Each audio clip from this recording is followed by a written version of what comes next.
प्रभु अपना बना कर तुमने मुझे। बहुत प्रॉब्लम थी मुझे, और मुझे कुछ प्रॉब्लम थी वो 10, 15, 17 सालों से थी। तो और मैं किसी से कह नहीं पाती थी, बहुत उलझन होती थी मुझे। तो मैं एक दिन गई, अभी पिछले रक्षाबंधन के दिन, मैं सब भाइयों को एक साथ राखी बांधती हूँ। मैं गई और उन्होंने कुछ मुझसे कहा, तो मैं, बाबा मेरे सामने ठीक फोटो में थे और मैं, आंसू मेरे आंखों में थे। मैंने कहा बाबा ये बड़ी दुविधा की घड़ी है, मैं ये करूं कि नहीं करूं, मेरा मन गवारा नहीं कर रहा है। तो फिर मैंने उनका नाम लिया, प्रणाम किया, फिर मैंने वो काम किया। और उस दिन का दिन है और आज का दिन है, वो जो मेरी प्रॉब्लम थी वो गायब है। और वो जिससे मैं 17-18 साल से सारे डॉक्टर्स को दिखा चुकी और सब कुछ कर चुकी, वो नहीं हटी थी और वो अब दूर हो गई। उसके बाद से एक एक छोटी छोटी चीज़ें मेरी ऐसे सॉल्व होती गई हैं कि मुझे पता ही नहीं कि जो है वो कैसे होता है। मैं रोज़ जो हूँ हरिओम शरण जी का वो सुनती हूँ भजन, जब काम करती रहती हूँ मैं लगा देती हूँ। उसके बाद मुझे एक फ़ोन आया, मैंने फ़ोन उठाया, अननोन नंबर था। तो एक बुजुर्ग से थे, उन्होंने मुझे फ़ोन किया। मैंने बोला कि हेलो, तो वो उन्होंने मुझसे बोला कि हेलो कौन बोल रहे हो। तो मैंने कहा कि मैं लखनऊ से बोल रही हूँ। तो वो बोले क्या ये बलवंत है क्या, तुम बलवंत के हो क्या। और पीछे से मुझे हनुमान जी की जो है वो गाने की भजन की आवाज़ आ रही थी। मैंने कहा नहीं यहाँ तो कोई बलवंत नहीं रहते हैं। तो बोले अच्छा ठीक है, और फिर उन्होंने फ़ोन काट दिया। तब मुझे थोड़ा सा एहसास हुआ कि वो आवाज़ जैसे बुजुर्ग की थी, शायद बाबा ने ही मुझे अपनी तरफ बुलाने के लिए कॉल किया था।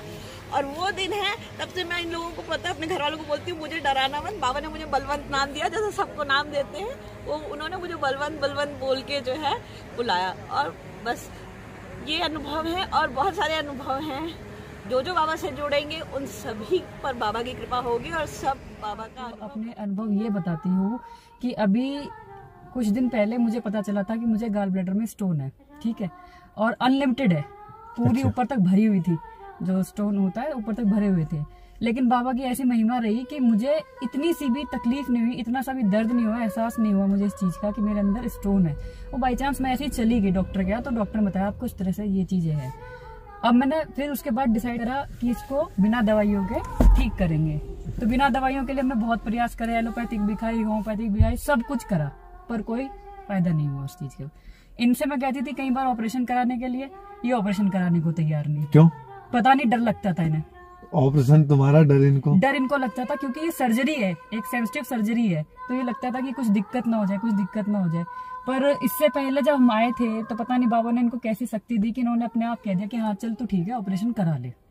मैं ऑपरेशन कराने गई, आप यकीन नहीं मानेंगे, मैं ऑपरेशन थिएटर में अंदर गई और मैं इतना मतलब खो चुकी हूँ कि मुझे ये नहीं पता मैं करवाने क्या आई हूँ। जो डॉक्टर थे पता नहीं इस चीज का सब लोग विश्वास करेंगे या नहीं करेंगे, जो डॉक्टर थे उनका साक्षात चेहरा मुझे बाबा जी का दिख रहा था। अच्छा। साक्षात चेहरा, लंबी कद हाइट उनकी, और चेहरा बिल्कुल यही लगा हुआ, सुपारी सूट पहन रखा उन्होंने। और मैं देख के हैरान हो गई और मैं अंदर जाके ये सोच रही हूँ मैं यहाँ करवाने क्या आई हूँ। बाहर मुझे पता है मुझे स्टोन है, और अंदर जाके मैं बिल्कुल भूल गई और आराम से जाके लेट गई। मैंने बाबा के ऊपर छोड़ दिया, बाबा जैसा भी होगा जो भी होगा आपके ऊपर है। और हमने बाबा जी की महिमा के वो चमत्कार देखे हैं भाई साहब, कि जो इम्पॉसिबल काम थे, और हमने आकर के बाबा जी के दरबार में अर्जी लगाई, हाथ जोड़े, बाबा जी से कहा, वो इम्पॉसिबल काम हमारे हो गए। जैसे कि सोच ही नहीं सकता था, जैसे कि हमारे कुछ घरेलू विवाद थे या और भी कई सारे काम थे, बिल्कुल जैसे जैसे हमने मन से चाहा, जिसमें हमें पता है कि इसमें लड़ाई झगड़ा होना ही नहीं है, होना ही है। लेकिन बाबा से मिलने के बाद ऐसा चमत्कार हुआ कि इतनी शांति से काम हो गया, सब कुछ बहुत ही अच्छे तरीके से।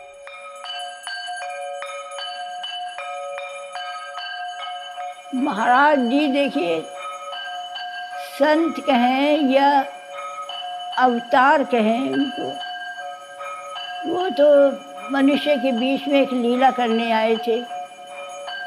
मैं तो उनको यही समझती हूँ कि उनका कोई रूप नहीं था। जहाँ भी जाते थे अपना रूप भी बदल लेते थे। रूप बदल लेने का मतलब ये है कि कहीं भी गए हैं, कोई कष्ट में है, तो कोई दूसरा रूप करके उसको मदद कराई।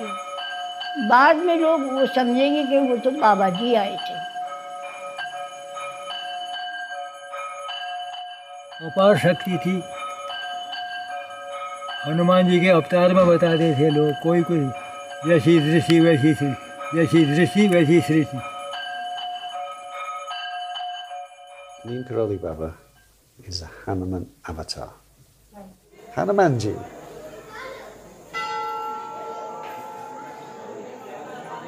चमत्कार को नमस्कार है बाबा जी, कुछ नहीं, दुनिया में चमत्कार को नमस्कार है। ऐसे चमत्कार दिखाए जो आदमी असंभव समझता था वो संभव किए, यही कारण है कि हर आदमी उनका सच्चे हो गया। तो हमारे फादर नीम करौली महाराज जी के दर्शन के लिए नैनीताल में गए, तो वहाँ गए तो हमारे फादर ने उनसे कहा, नीम करौली महाराज से, कि महाराज मैंने क्रोध को जीत लिया है।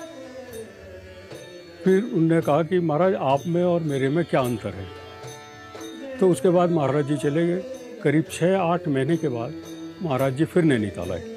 फिर उसके बाद जो नैनीताल आए तो महाराज हमारे पिताजी फिर गए उनके दर्शन करने के लिए। तो उस समय पर गवर्नर मोदी था और उनके private secretary AN. Jha ICS, और बड़ा शॉर्ट टेम्पर्ड आदमी था। तो महाराज जी ने कहा चलो ए.एन. झा के यहाँ चलेंगे।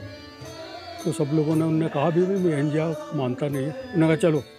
वो चले गए सब महाराज जी के साथ गवर्नमेंट हाउस गए। तो वहाँ पे वो उनके करीब 1 बजे का टाइम होगा, वो उतरे। और वो महाराज जी तो नंगे पाँव रहते थे, सब उनके धूल वूल सब लगी उनके पाँव में। जाके उनके ड्राइंग रूम में सीधे सोफ़ा में जाके पाँव उठा कर उन्हें रख दिए। 1 बजे के करीब ए.एन. झा जो थे लंच के लिए आए। उनको बड़ा गुस्सा आया कि कौन आके बैठ गया। तो उन्होंने अंग्रेजी में गालियाँ देनी शुरू कर दी उनको, और get out from my room, how you dare to enter my room. तो महाराज अब हमारे पिताजी को उस समय गुस्सा आ गया, तो वो ए.एन. झा की कॉलर पकड़ने के लिए चले गए। और उस समय तो टाई वाई सब पहन के जाओ, कॉलर पकड़ने के चले गए। वो जैसे ही उनको पकड़ रहे थे तो महाराज जी का चलो चलो छोड़, तुमसे क्या कर रहे हो, चले यहाँ। तो सब पूरी के पूरी जितने भक्त थे वो सब वहाँ से चले आए। तब महाराज जी ने उनसे कहा कि एक दिन तूने पूछा था मेरे में और तेरे में क्या फ़र्क है, यही तेरे में मेरे फ़र्क है। गाली उसने मुझको दी, तू क्यों उसको मारने के लिए दौड़ा।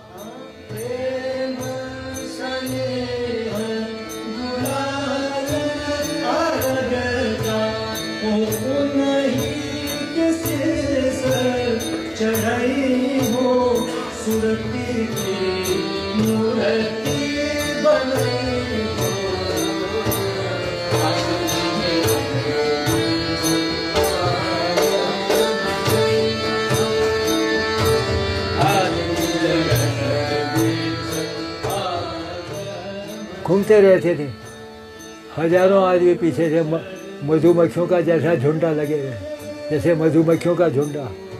50 थालियों में खाना आता था, एक समझ वाले नींद में नहीं थे। तो उन्होंने नींद को जीत रखा है। सबसे बड़ी बात यह है, नींद को जीतना भारी है। भूख तो आदमी जीत सकता है, नींद को जीतना बहुत। तो मैंने 1953 में 22 दिन 22 रात रहा उनके साथ। तो मैंने सोते हुए नहीं देखा, सोते नींद में नहीं देखा। बस ये चमत्कार सबसे पहला। मैं भी 22 दिन जगे रहा। मेरे ऊपर तो बहुत विशेष कृपा रही बाबा जी। हमको तो स्कूल के लिए फीस के भी पैसे दिया करते थे, जाओ कमल के नीचे ही निकाल देते। हमको कितनी बार दिए हैं, बल्कि अभी भी उनका दिया हुआ 1 रुपया शायद मेरे पास होगा अभी। हाँ, प्रसाद के लिए है।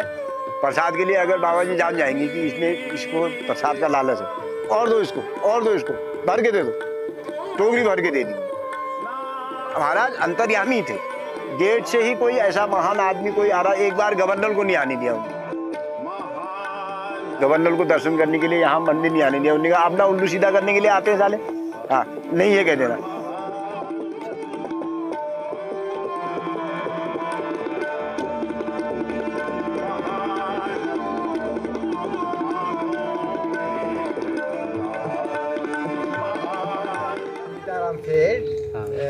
राजा हो गए, वो रिक्शा चलाते थे आगरा में।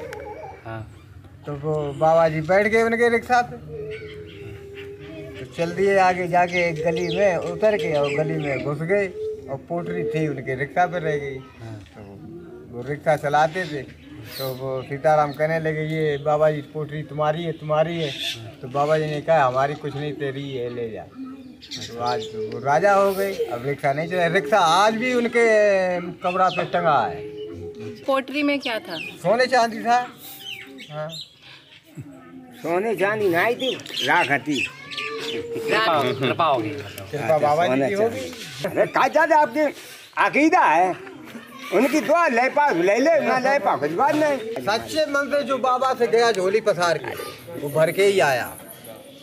अच्छा वे जहाँ भी गए उन्हें अपनो परिचय बाबा नीम करोड़ी के नाम से ही सबरे मंदिर। कारण क्या था? कारण बताइए, बताइए। जो हनुमान जी की मूर्ति है वो बाबा जी के हाथों से बनी हुई है। जब बनी हुई है, मिट्टी की बनी हुई है, और उसी मूर्ति के सामने उन्होंने तपस्या की, उसी मूर्ति से उन्हें सिद्धि प्राप्त हुई।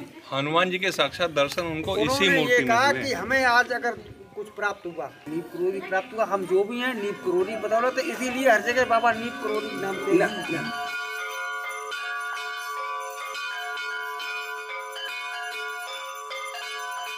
कोई बाबा जी थे 300 की 22 भाई थी, तो 22 में उन्होंने कही आंधी है कि आंधी है लेकिन कोई नुकसान नहीं करे, कहीं ओरे पर है, फिर उन्होंने जाके ओरे ऊपर है लेकिन हमारे नीम करोड़ी में कोई नुकसान नहीं। हम छोटे ही थे, पढ़ाने जाते स्कूल, तब वो नहीं कि निकाल जाते सब जने, छुट्टी भाई बाबा जी तक लगा जाए, फिर मैं मीठो दे दी। इनकी खासियत तो ऐसा है कि देखिए बाबा 1912 में आए थे। 1912 से 1935 तक उन्होंने अखंड तपस्याएं किया है, और उसके बाद जो है 35 में उन्होंने भंडारा, बहुत बड़ा यज्ञ किया और भंडारा किया, उसके बाद वो यहाँ से चले गए।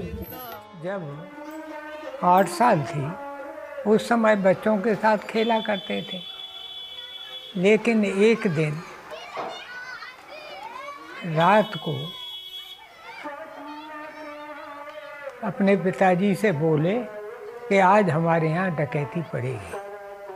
पिताजी ने कोई विशेष भरोसा तो नहीं किया, परंतु घर का कीमती सामान एक ट्रंक में भर के पड़ोसी के यहाँ रखवा दिया, और उसी रात डाका भी पड़ा, और डकैतों ने धन के बारे में बताने के लिए पिताजी और माताजी दोनों की अच्छी पिटाई। महाराज जी छूछात में बिल्कुल भरोसा नहीं करते थे। जब उनका जाटवों का कुआं खराब हो गया तो उन्होंने कहा हमारे कुएं से पानी भरो, और इस तरह से क्या हुआ कि अधिकतर लोग जो थे वो महाराज जी के फेवरेबल थे, और उसका नतीजा ये हुआ कि 7 टर्म तक बराबर प्रधान बने। वो आते थे, यही सबसे बड़ी बात होती थी यहाँ के लोगों के लिए, भीड़ लग जाती थी इस घर में। एक बार मौसी जी ने कहा, महाराज जी कहाँ घूमते रहते हो, यहाँ हमारे घर तो आते ही नहीं हो। ने बाबा इतने बड़े संत, उनको वो डांटने का अधिकार रखती थी। तो महाराज जी कहने लगे, मौसी मैं तो तेरे दरवाजे पर ही पड़ा रहता हूँ, मतलब यहाँ हर समय उनकी प्रेजेंस। तो मौसी तो बहुत ही रो पड़ी। इतने प्यार से कहते थे मुझे रोटी नहीं मिलेगी इस घर में अगर मैं नहीं ला पाऊंगा। ये उनका प्यार मैं देख नहीं पाई थी, ऐसे प्यार से कहते थे। और वही हुआ कि मेरी शादी IPS से हुई, मेरे आगे बच्चों की लड़की की शादी IAS से हुई। उनको अगर सेवा करी भी फादर ने तो उसका इतना रिटर्न देंगे ये हमने कभी नहीं सोचा। एक बड़ा अचंभा रहता था, उनके साथ साक्षात अन्नपूर्णा चलती थी, क्योंकि मेरे घर में जितना खाना बना है, एक पहले पतीली में बनती थी दाल, उसी में महाराज जैसे ही आते थे जीना चढ़ के, और सब लोग 20 जने आ जाते थे, उनको खाना खिलाओ सबको। तो थाली में खाना जब दिया जाता था तो महाराज सबको खाना खिलाओ, सबको खिलाते थे। एंड में मेरी मदर उस पतीली से खाना खिलाती थी जिसमें पूरा 20 जने खाना खा लेते थे और ख़त्म नहीं होता था। कितना छोटा था पतीली? बहुत छोटी थी, जिसमें मुश्किल से 5 आदमियों का खाना बनता था, और 20 आदमी 30 आदमी खाना खा लेते।